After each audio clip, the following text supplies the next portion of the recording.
I'm Steffi Hill, and you are watching The Red Booth Show.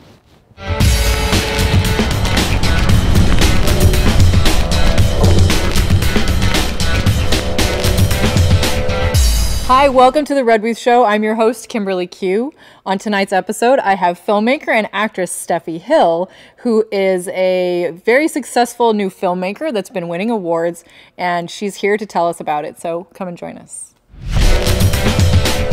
So hey, Steffi, how are you? Hi, good. Happy to be here. Yeah. With you. Thanks for coming on the show. I'm excited. I super love having female filmmakers on the show, especially because we need to have more female filmmakers. Yeah, absolutely. And super important right now, especially. Yeah, and I mean, this has been a male-dominated industry for a very long time. I know. And I have to say, you know, I love men. They're wonderful. They're so great. We love men. Yes, we do. We love men. It's important to say that. We love the men that are on our set right now helping us shoot this show because they're awesome. But I think it's more so just equality. Yeah, having equal parts. I think having like that other perspective, the female perspective, you know, represented in film is really cool and fun, and it's super important. Yeah, I mean, I remember back in the day, like 10 years ago, I was like trying to work on filmmaking and producing, and like the expected formats for like what they would allow, like what they would accept for funding was very like formulaic and not.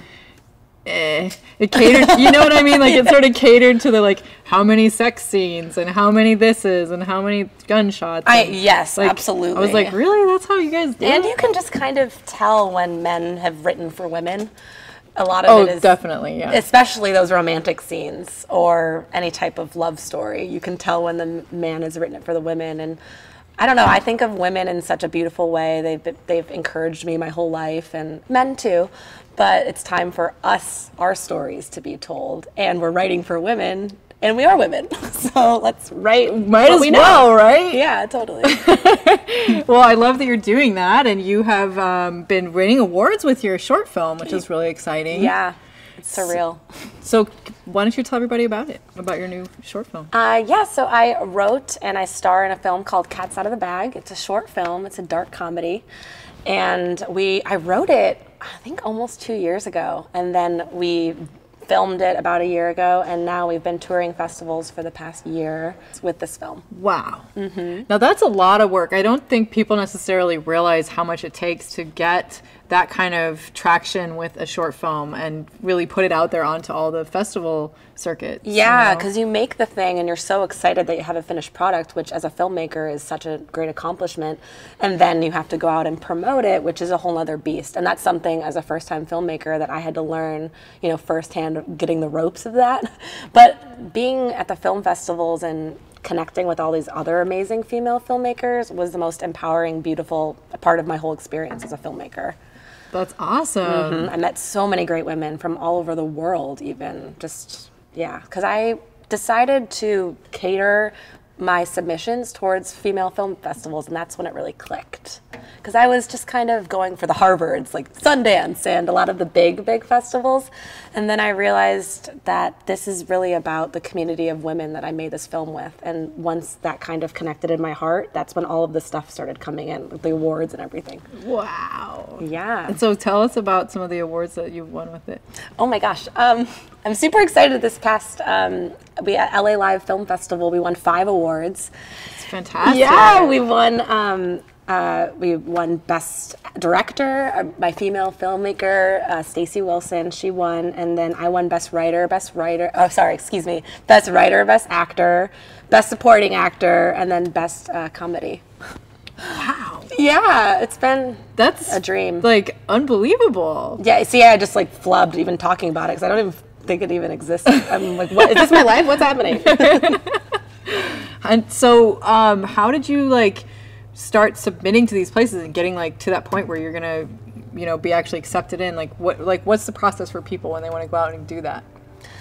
Well, there's such an evolution just from even writing the script to getting it produced, and then from getting it produced to getting it, you know, post-production, and then post-production to submissions. So again, as a first-time filmmaker, I thought just having the finished product was so awesome, and then you know, You're we just had like, yes, I did it. Okay. I was like, we're done. And even then before, you're like, wait a minute. even when I wanted to get this film done and I had a producer on board, I just said, let's just shoot the thing and just do it guerrilla style. She's like, no, Steffi, we need production value. We need sound design. We need a cinematographer. And I was just so excited that someone was ready to make this thing with me and collaborate. But I'm so happy that she didn't, you know, skip any corners with that, because now we have this beautiful, beautiful film. And it's, yeah. And then it's winning awards, and it's showing all the hard work is paying off. Yeah, I think because we put so much heart and soul into it, and I think we had zero expectations. We just wanted to collaborate and do something fun and be creative, which I'm sure a lot of people can relate to. And when you just are authentic and you are yourself and you follow your heart, those things just really fall into place so beautifully. That's awesome. You should tell us about the story. Can you tell us?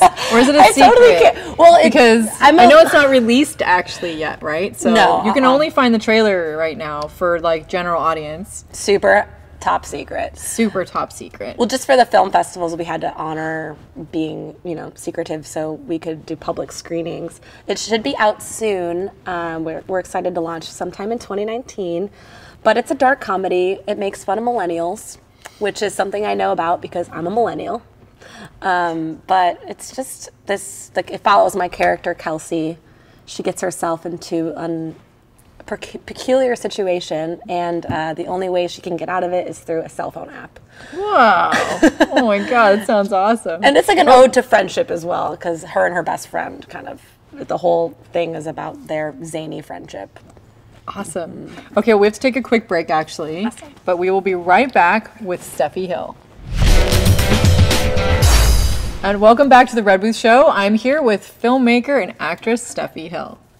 So you were giving us a little bit of a clue as to what your new short film is about, although we can't actually hear the confidential story. So confidential. But we'll just say there's a lot of ladies in the film, and they're getting into some trouble.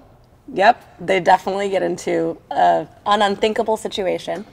It's Something dark. having to do with an app. Yeah, so then they have to get out of it, and there's two millennial girls, so how do they get out of it? It's with a cell phone app. Of course, I mean, that will That's solve how we pretty get out much of any anything. problem. 2018. I rely on my cell phone apps all the time. I know, Yes. for silly things, for all kinds of things.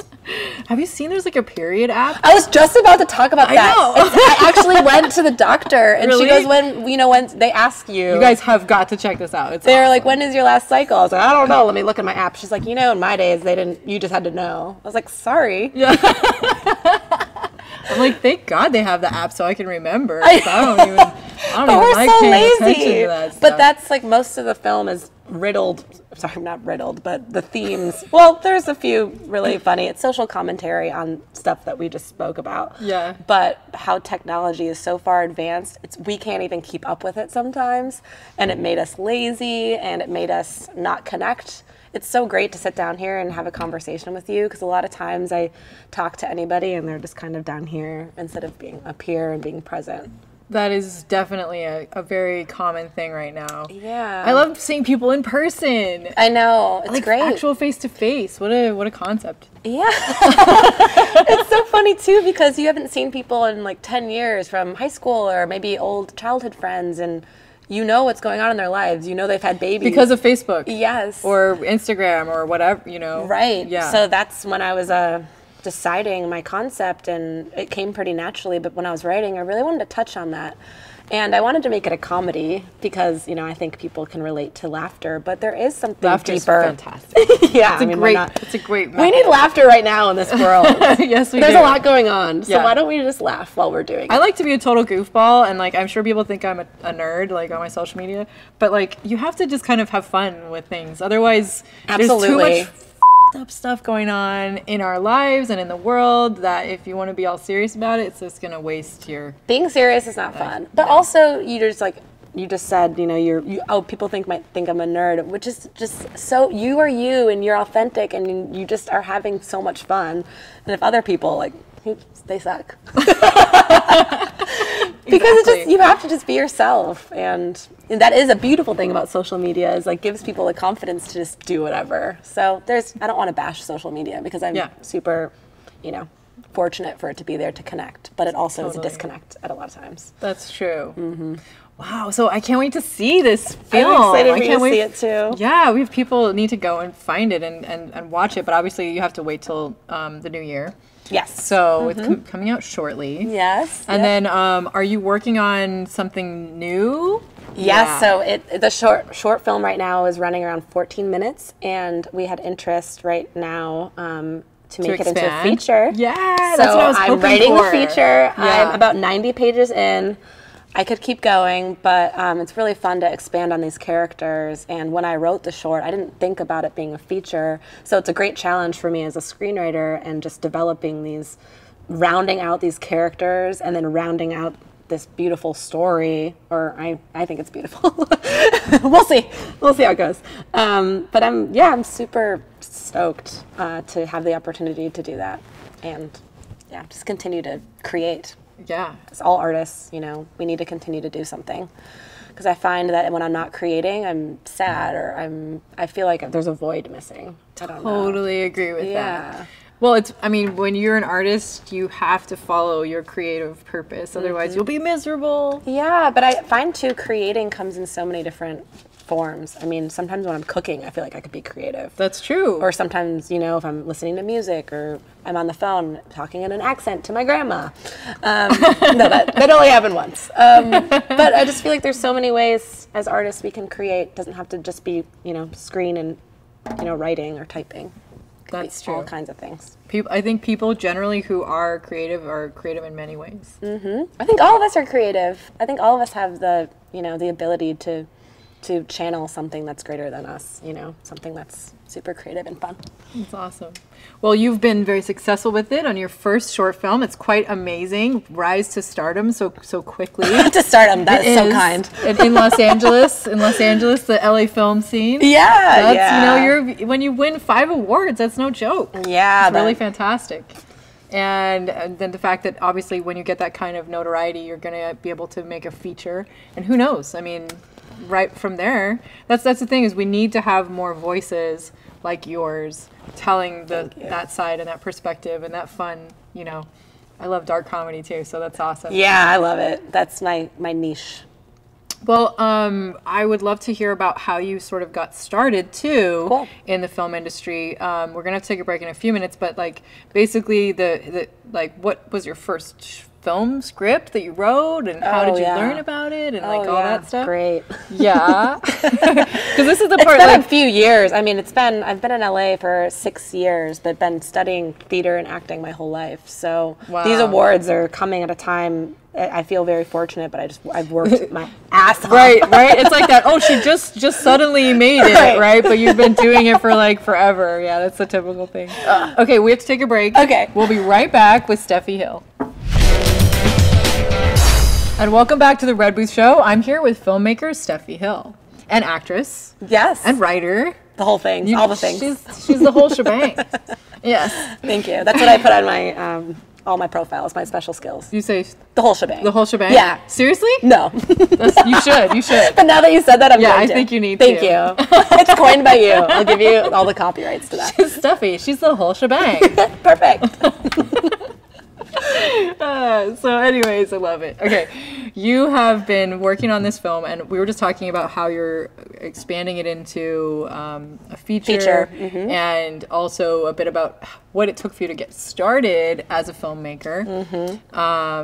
So I would love for people out there who are like, God, I really want to make a movie, but what do I do?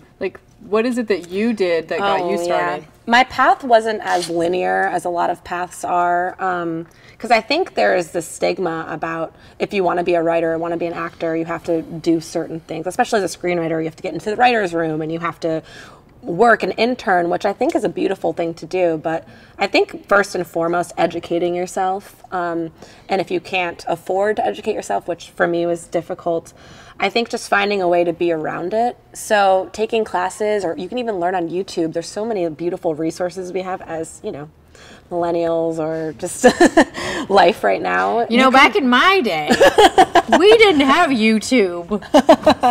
No YouTube. How did you learn anything?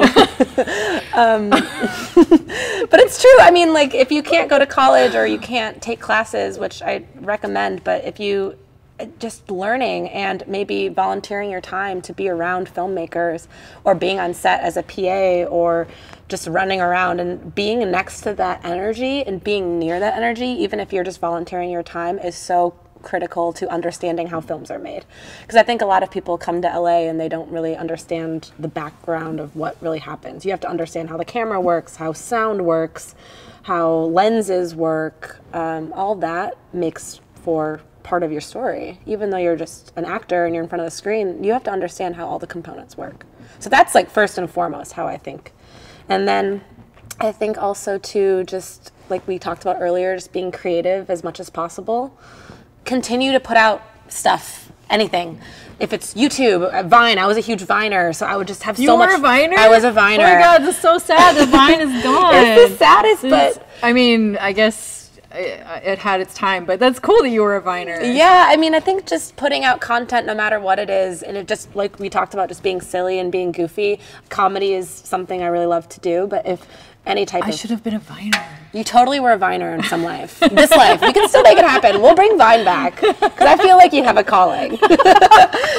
Yeah, I mean, not besides, just owning your own show and being here and, being on TV. Okay. But, oh gosh, where was I? Okay. You were talking about... Creating. Yes, creating. Always creating. Yeah, constantly moving content around and being around like-minded people who also are artists who believe in you and understand you, and you can kind of just soundboard off of them. That is super important too.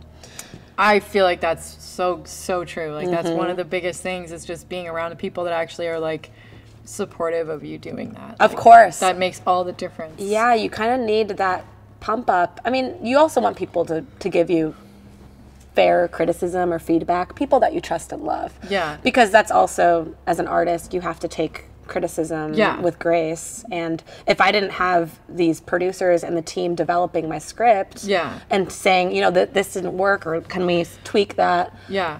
That's kind of, how I got it to where it is. That's you have to collaborate. I think that's good. And also just like making sure that the person that's giving you criticism is actually genuinely actually helping, like wants to actually really help you, not just on your team. Not just like, I'm just being honest, but But you shouldn't be a filmmaker. You just really suck. And then you're like, because you can just get those people like away from you as much as possible. And but if someone does really care, you can tell. I think you can tell they say it really nicely, and they do it in a way that doesn't like purposely like jar you. Yeah, and they're actually trying to teach you something. And they're equally as supporting you. Right. So there are some people that maybe just say negative things, but there are so many beautiful people out there that do believe in the art and the craft. And when I wrote the script, I was in a really dark time. I mean, I was struggling so bad financially. I lost the place I was living, and I had a script that actually had a lot of interest from MTV and a few really big, big contenders there, and I lost it, and I was so depressed, and I realized, I was like, I need to get something going. So I wrote this script in this crazy time, but it was mostly because I was craving that connection, like we talked about. I was a bartender, and I was really just wanting to talk to someone, and these girls would come in, and I was trying to just kind of, anybody that came in, and they would look at me and say, will you take a picture of me? And all they wanted to do was take pictures, and I was like, wait, I want to talk to people. Is this all my life has become? No. So that's kind of how the script was born, but. Wow. But you know what's so crazy? When people tell me stories like that about how some big corporate, big name was going to like take their movie script or something like that. People get so excited, and then if it doesn't happen, they get super, depressed or whatever. But you have to realize, like, if that would even happen in the first place, that means you're talented. The fact that somebody like that was going to take on your project, that means you are just like an untapped gold mine of like creativity. Yeah. Okay, so we have to take another quick break, but we'll be right back with filmmaker Steffi Hill. And welcome back to the Red Boost Show. I'm here with Steffi Hill. And so we were just talking about filmmaking, female filmmaking. Female filmmaking. Female filmmaking. Women in film. Yes. I love it. I'm super excited because I used to work on trying to make movies before, and I'm going to do it again. In fact, I have one coming up. Oh, cool. We'll do it together. Yes, yes. See, you can be support systems for Absolutely. each other. I'd love to help. But going to all these different film festivals that are especially for women, I think that's awesome that you did that, and like you found those types of environments for support. Oh yeah, because I was applying to all kinds of, obviously there's so many great film festivals, but it didn't really click until I realized, well, I have all these females on my team, so we're a full female filmmaking team. Like you had the director, you had the producer, all the leads. Yeah, and also too, our cinematographer, our director of photography, or DP, was a woman as well. See, now that's pretty cool, because in the camera industry, like in the actual like handling of that aspect of it, that's definitely very uncommon. Yeah, and we got her, actually, it was kind of crazy, a few days before our shoot, our DP, who was a male, he ended up taking another job for Netflix. So, man, you can't blame him. But my short film was more important than Netflix. No, but my director. But it all worked out for the best. Yeah, my director called me in this panic, and she said, "What are we gonna do? What are we gonna do?" I said, "This is the perfect opportunity to find a female, and let's rein this thing in. Let's girl power." And it fell into place exactly how it should. And we still had lots of men on our team too, and I think that balance was so great. It was beautiful. The way we all harmonized and everything worked out exactly how it was supposed to be. That's so cool. But women in the leading roles. I just have to say that. So you have this one that you're now going to be working on turning into a feature film. Yep. And do you have other scripts and other projects? Oh, I have all kinds of things. I'm sure. All the things. I had a feeling that you did. So acting was first and foremost my first love. So I'm an actor, but I also have another short film I'm developing with some females I met from the festivals. Wow. So we kind of collaborated together, and we have one film we're actually already working on. Then I have a pilot I wrote and another feature film. So I have a whole arsenal of supplies that I can bring to the table. But I just want to find the right team to, make those come to life. And usually that falls into place. That's true. As naturally as possible. I love it. I think that's very much part of the process of creating films in Los Angeles. And even like for me, for the people that are on my show, there are people that have come to be supportive of like what the show is about. And I think when you have people on a film that are actually there because they are supportive of that film story, or they really like the script, or they really think it's cool, instead of just like, oh, I'm here to, I need a job. Yeah, I'm just punching in and punching out. And you notice the energy is different. It's completely different. And I was very lucky to have people that were really immersed with the script, and really we dove into those characters, and the actors were so committed. Even though it's a short film, we treated it like it was a full-blown production, which it was. We had 50 crew members or something along the lines of that. So wow, that's huge. Yeah, it was a pretty big deal, and it just grew so authentically. This happened. So how did you first, if you're gonna have a 50-man crew on a short film, that's kind of a little bit of a bigger budget, I'm guessing. Like that's a higher end. Well, that was project. From pre-production to post, so maybe I could be overshooting it, but it definitely was higher. Yeah, we did Indiegogo. We launched for crowdfunding, because doing your own art is expensive. I'm sure you understand that. Yes. You have to kind of put in. I mean, even applying to the festivals, it's $100 of submission, and we're all broke actors, and we're just trying to. You're like, do I get groceries or apply for the film festival? Right, and most of the times it was I want to apply for the film festivals. But we did a crowdfunding campaign, and that ended up working out really great. And then amazing. Mm-hmm. That's another whole accomplishment on itself, just to actually get like a fully funded project on a crowdfunding site. I mean, that's not easy to do that. No, and I think that was the most exhausting part, because again, we had this great concept, and it was in development, and we had the cast set to go. How do we fund this thing? So, but it all, again, like I said, it all worked out. What was the trick? How do you think that worked for you guys, that you got funding? We didn't get fully funded. We had an executive producer come on, but we got 75% funding. Wow, but I that's think still it was good. too just being the message of what we wanted to share as females. Our story was super important, and a lot of people have been, following all of us. Just kind of, we've been following our dreams, or trying to, for a long time. So I think that support was, oh my gosh, it just not broke my heart, mended my broken heart, because it probably did put you into tears though. I was from crying. Happiness, right? Anytime, even a friend who I hadn't talked to would donate anything as $10. Yeah. Thank you so much, and it means so much. You're paying for someone to work and to be doing something that they love. So that's awesome. Okay, so you were telling the story about how you have been doing this for like 10 years, and I just wanted to get like a little quick bit of that before we end off of your interview. Yeah. You have been at it for a while. You've been learning the industry. Like, when did you first decide, like, this is what I want to do? Oh gosh, I think I was super young. I was in 4th grade. So instead of going to recess, I would go to the library, get the library card, and I would go study plays. And I would read plays. I was just so fascinated by theater. And then I would go to the playground and I would audition people to be in my play. Because I was auditioning, or I was in auditions for a long time, and I would never get cast. And I was so disappointed, and it was breaking my heart, even at a very young age, because I knew it was something I had to do, storytelling. And then I went to the playground, and I was like, well, I'm playing this part. Who wants to be in my production? You're like, I'm just going to produce my own play. So we're just going to. I was 9 years old. I know, right? You did the right thing. That's what I was saying. Right. So, and it's funny that that's still following suit. I've been auditioning for so many years, and I've been lucky enough to be on a few different, smaller roles, and then I realized I kind of just want to do my own thing, and I want to make content, and then I'll get to say what I want to do in it. That's as far awesome. as my character, as far as everything. So. That's what I love about producing. You can create the whole world that you want to create. So. Right, and anybody can do that. Anybody, and people are very lucky when they get go to move to LA and get a job immediately. But that's not how it worked for me.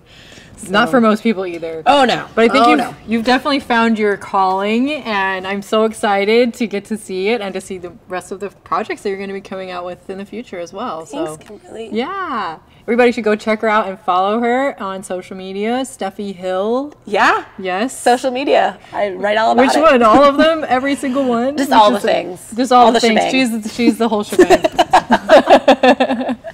Thanks for being on the show. Thanks for having me.